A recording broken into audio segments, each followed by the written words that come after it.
We good? We live? What's going on, everybody? Thank you all for tuning into this segment of MCSC Casa. And today I have with me Sam Powers from Need to Impeach. Sam Powers from Need to Impeach feels that the best way to go about dealing with the Trump situation right now is to impeach. Now, we're going to hear his case about why it needs to be done and what he would like to see come out of this particular process. Sam? Yeah, I mean, I think it's very straightforward is that over the last 18 months, we've seen this president do incredibly corrupt things, whether it's during his presidency or before that during his campaign. You know, the movement has been growing. You know, you have millions and millions of Americans standing up. 8 million alone have signed our petition. And now it's time for us to hold our Congress, Democrats and Republicans, accountable to taking action and holding this president accountable for high crimes and misdemeanors. So you said he committed some crimes during the campaign. Can you give a few examples of those for the people who don't know? I mean, the biggest thing is that we consider the obstruction of justice as president as the impeachable thing he's done. You know, this is the big thing is that, yes, there was the collusion with the Russians. Yes, that was a big thing. Mueller went into a huge investigation of that. But didn't Mueller say there was no collusion, like technically speaking? Mueller refused to make a statement on it because he knows that it is not his constitutional authority to charge this president with any crimes. You know, so that is his role, and he passed the baton to Congress that now it's your role to take up. And if you believe this president, based on my report, has committed crimes, it is your responsibility to impeach. So, granted, you are correct. He can't technically charge him officially, but it is his capacity to say, I believe that he did collude, but he didn't say that. He said that there was no evidence of collusion. So there are a lot of people who are skeptical, not necessarily because they don't believe the president is corrupt, because I think that if you have eyes, you can see it, and if you have ears, you can hear it, clearly corrupt. But in that particular aspect, there are a lot of people who have issues with the premise of the impeachment if the collusion is going to be included in the conversation because of the Mueller report. So the fact that Mueller didn't say it, don't you think that we should stop having that as part of the conversation? Because it really, in my opinion, derails from the actual corruption of Trump. What do you think?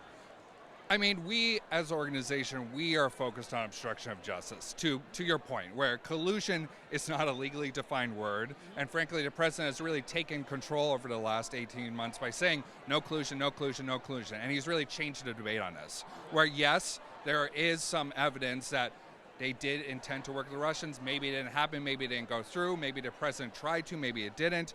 But the real reason we're here is obstruction of justice. This is a charge that is actually legally defined. It is not in this no collusion world of Trump. It is a legally defined thing, and that is where our organization stands behind that. Obstruction of justice is the biggest charge that this president has committed, along with other violations such as the Emoluments Clause violation. But so what examples of obstruction of justice are you all campaigning on?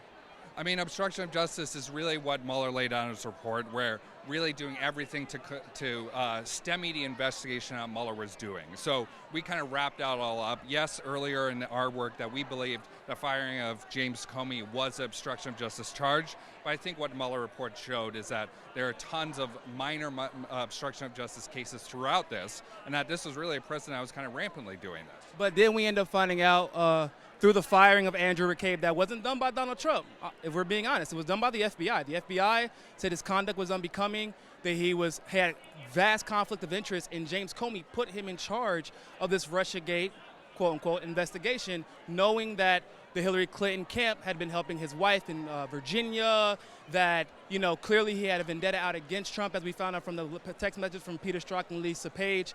Like, James Comey was fired, and although at first it may have appeared to be obstruction of justice, it turned out that he was actually doing things that were unbecoming of an FBI director, and his deputy that he directly appointed was fired because of a lot of the things that Comey enabled. So should that really be considered obstruction of justice? If, you know, the obstruction was starting an investigation based off of biases. Like that's what the OIG report said, right? It was based off of biases and conflict of interest. So do you feel like that's really obstruction of justice, or do you think it would be better to lean maybe on some of the things that Robert Mueller may have outlined in his report?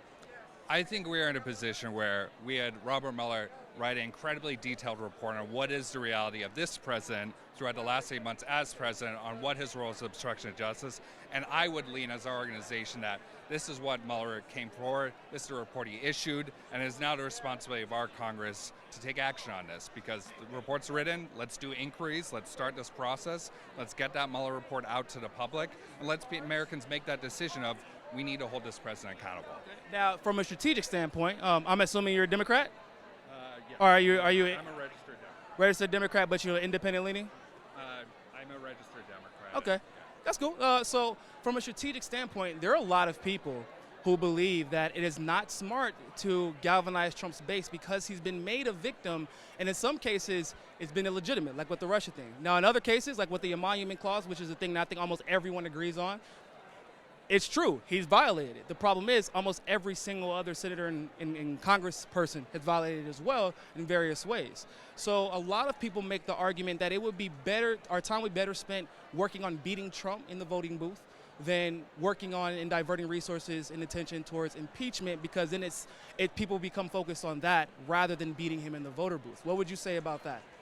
Impeachment's a difficult process. Yes, we have 2020 around the corner as well. And I understand, like Democrats, independents, and Republicans, we need to bring the all of America along if this is going to happen.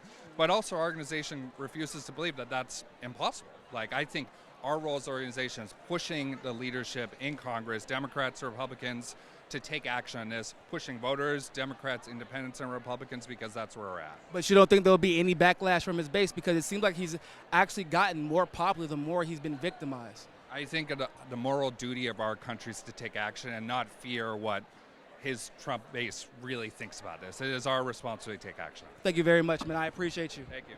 Thank you for what you're doing.